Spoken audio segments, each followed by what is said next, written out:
Today, we're going to dive into Wall Street's absolutely wild history of boom and bust. It's a story that seems to repeat itself over and over again. Different players, different tech, but the plot, it always feels kind of familiar. So let's break down the pattern. Just think back to 2021 for a second. Remember when so-called meme stocks like GameStop and AMC just went to the moon? It felt like something totally new, right? This huge wave of individual investors, all organizing online, shaking up the entire market. It was wild, exciting, and for a lot of people, pretty devastating. But here's the thing. Was it really new? Or was it just the latest version of a story that's been playing out for like 100 years? That's the big question we're going to get into. To find the original blueprint for this kind of mania, we got to rewind the clock, way back, to the Jazz Age, the Roaring '20s.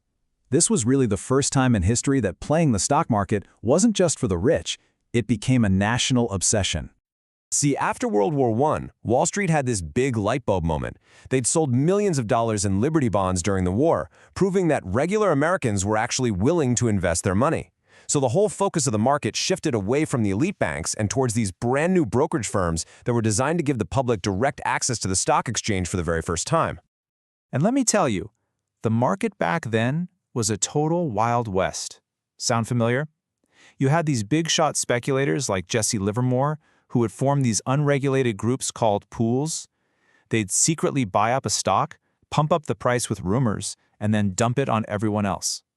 The little guy would hear about some hot tip and pile in, hoping to get rich quick. This story just perfectly captures the peak of the madness. Joseph P. Kennedy, who was a pretty sharp operator himself, supposedly knew the party was over when he started getting stock tips from the guy shining his shoes. His logic was simple. If everyone was in on it, who was left to buy? The bubble was just about to pop.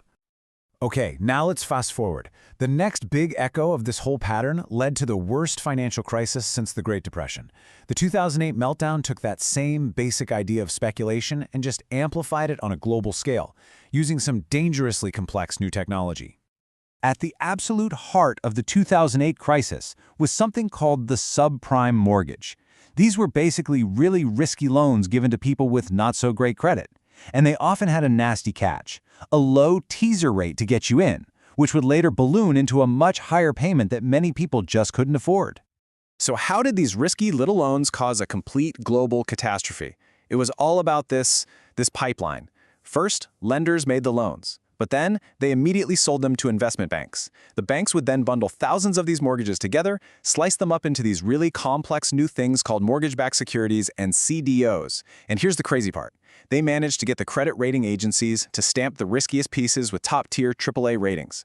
Then they sold them to investors all over the world who thought they were buying something as safe as gold. So when the housing bubble finally burst and people couldn't pay those mortgages, the whole house of cards just collapsed. The impact was staggering.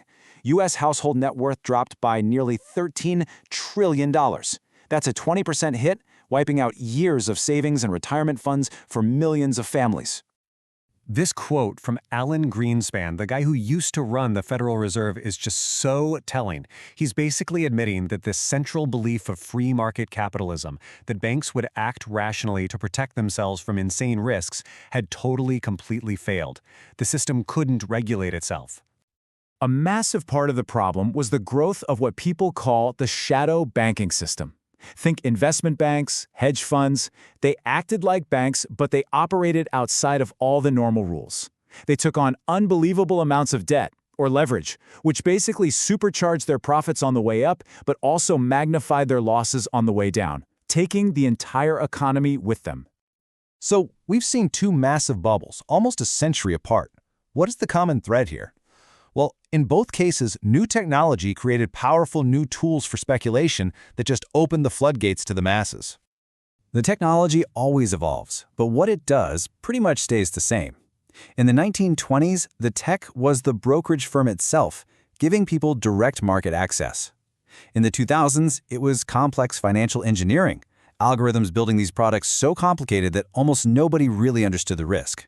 And in the 2020s? Well, it was the zero-commission trading app right on your phone, combined with the viral power of social media. The whole meme stock frenzy then, it wasn't some fluke. It was the direct result of these new tools. When the big brokerages got rid of trading fees in 2019, the last barrier for small investors just evaporated. And then, social media gave them a giant megaphone to find each other, share ideas, and act like one huge, powerful force. And that brings us to today, right now. The same patterns of innovation and risk are playing out all over again on brand new financial frontiers. So the question is, where is the next bubble inflating as we speak? You gotta look at three key areas. First, cryptocurrency. Things like Bitcoin are pulling in huge money from big institutions, but they're still incredibly volatile. Second, you have stablecoins. These are digital assets that are supposed to be stable, and they're set to completely change how we make payments, creating new risks along the way. And third, artificial intelligence. Banks are rushing to use AI, but it's also being used to create financial crimes and market manipulations that are faster and smarter than anything we've ever seen before. And don't think for a second this is some far-off future stuff. It is happening now. New laws are already being created to regulate things like stablecoins. And just like those brokerage firms in the 1920s, this is opening the door for the world's biggest banks to weave this new, complex technology right into the fabric of our financial system. So here's the key takeaway. The story of Wall Street is a story of echoes. From the stock pools of the 20s, to the CDOs of the 2000s, to the meme stocks of today. The pattern of innovation, then speculation, then crisis, it just repeats. The technology is always new and exciting, but human behavior, that doesn't really change. We're seeing these same patterns emerge right now, in crypto, in AI, in digital assets, which leaves us with one final urgent question. What will the next bubble be?